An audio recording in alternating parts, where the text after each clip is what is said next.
بسم اللہ الرحمن الرحیم۔ میں ہوں عمر حیات خان اور میرے ساتھ اس وقت موجود ہیں ایم کیو ایم کے سینئر رہنما ڈاکٹر فاروق ستار صاحب۔ ڈاکٹر صاحب سے ایک تو نئے صوبوں کے حوالے سے بات کریں گے، دوسرا ہم یہ بات کریں گے ڈاکٹر صاحب سب سے پہلے، کیونکہ پیپلز پارٹی اور خاص طور پہ جو پیپلز پارٹی کے چیئرمین ہیں بلاول بھٹو، وہ ہمیں بڑے سیخ پا نظر آ رہے ہیں، بڑے غصے والی ان کی باتیں ہمیں نظر آتی ہیں۔ کشمیر کے الیکشن سے یہ غصہ شروع ہوا ہے اور اب تک ختم نہیں ہو رہا۔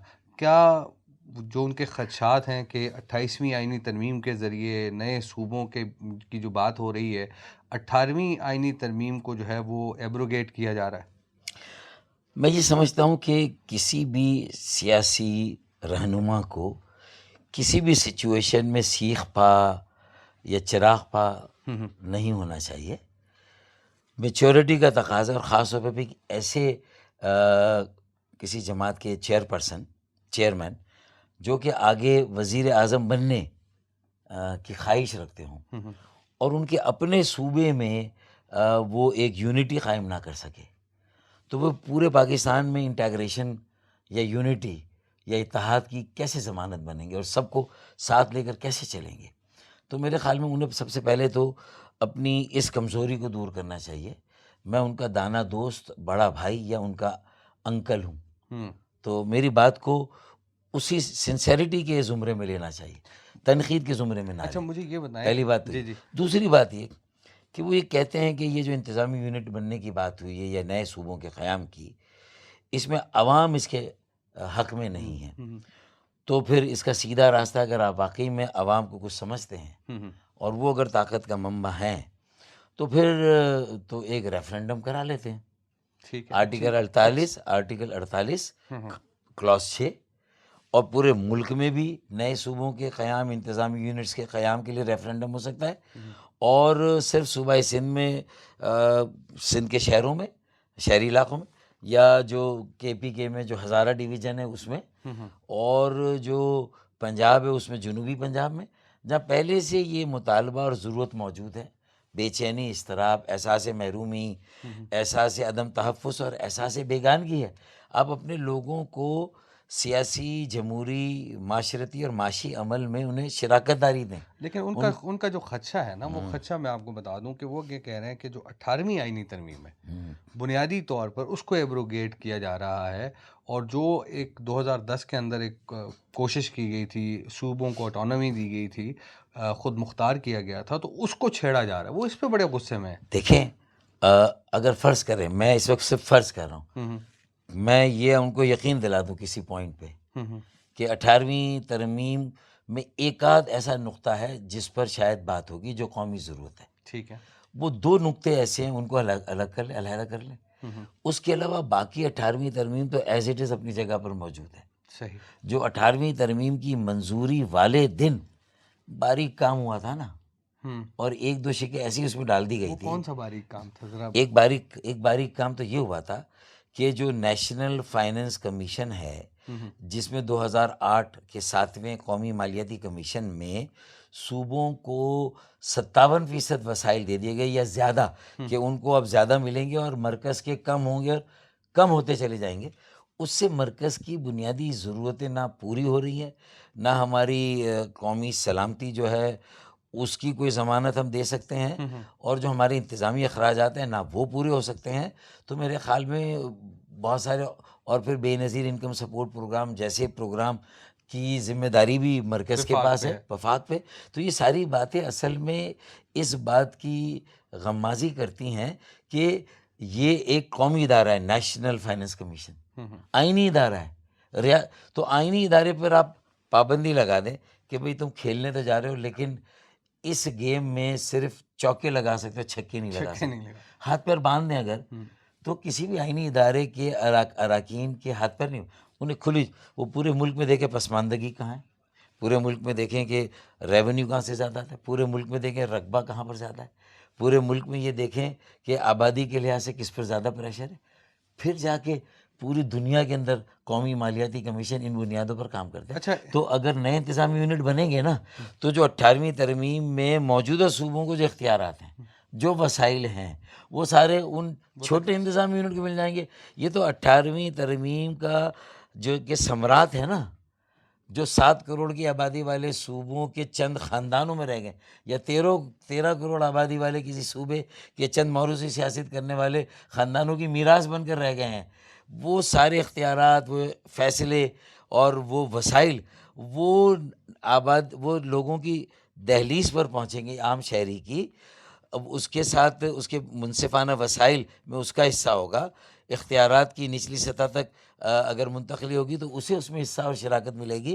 تو اس کا مطلب تو یہ 18ویں ترمیم کو آپ لوگوں کی دہلیز تک لے جا رہے ہیں. مجھ سے بحث کر لیں، آپ کسی پروگرام میں، ٹی وی میں، کسی چینل پر بلا کے بلاول بھٹو زرداری صاحب بیٹھے، مناظرے کا میں چیلنج دے رہے میں ہیں تیار ہوں، واہ. میں تیار ہوں. اچھا، آئے میں چیلنج دیتا نہیں، ہوں. مجھے یہ مطلب وہ لوگوں کی آنکھوں میں دھول جھونک رہے، شاید اس لیے بھی کہ ان کے جو مشیر ہیں نا وہ ان کو گمراہ کر رہے ہیں. مجھے ان کے 2 مشیر، ان کے نام آج میں نہیں لوں گا، ایک دائیں کان میں ان کے کچھ کہتا ہے اور ایک بائیں کان میں ان کے کچھ کہتا ہے، اس لیے گڑبڑ ہوئی. تو 18ویں ترمیم کو کوئی نقصان نہیں پہنچے گا مزید انتظامی یونٹس بنانے سے، بلکہ 18ویں ترمیم کے ثمرات جو سیاسی جمہوری ہے، معاشی معاشرتی، وہ لوگوں کی دہلیز تک جائیں مجھے گے. یہ بتائیں کہ ایم کیو ایم ظاہر ہے صوبوں کے حق میں بھی ہے، ہر صوبے کی بات کرتی ہے اور انتظامی یونٹس کی بات کرتی ہے.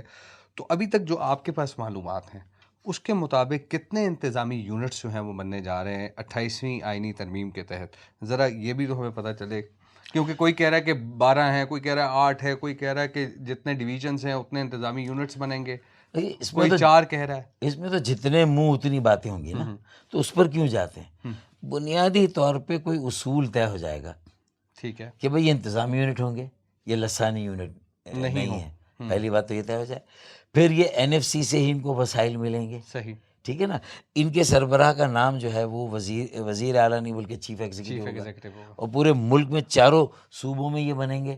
اس وقت تو یہ بات ہونی چاہیے، کیسے بنیں گے، کب بنیں گے، کتنے بنیں گے، کیوں بنے کی بحث کر لیں تو یہ ساری چیزیں پھر ہو جائیں گی. کیوں بننے میں جو رکاوٹ ہے نا، آپ انفارمیشن نہیں دے رہے فاروق بھائی. نہیں دیکھیں، کتنے ویسے نہیں اندازاً نہیں آپ کے خیال میں؟ نہیں دیکھیں، مثال کے طور پہ میں آپ کو کہتا ہوں کہ انصاری کمیشن بنا تھا جنرل ضیاء الحق کے زمانے میں، اس میں 19 صوبوں کا پروپوزل تھا. ٹھیک ہے. اسی طرح جنرل یحییٰ خان کے زمانے میں میرے خیال میں اس وقت 12 صوبوں کا پروپوزل آیا تھا. تو میرے خیال میں یہ تعداد کی اس میں ہم چلے جائیں گے نا چکر میں، تو ہم اصل ہدف، اس کا جو اصول اور مقصد ہے، اس سے پیچھے ہٹ جائیں گے.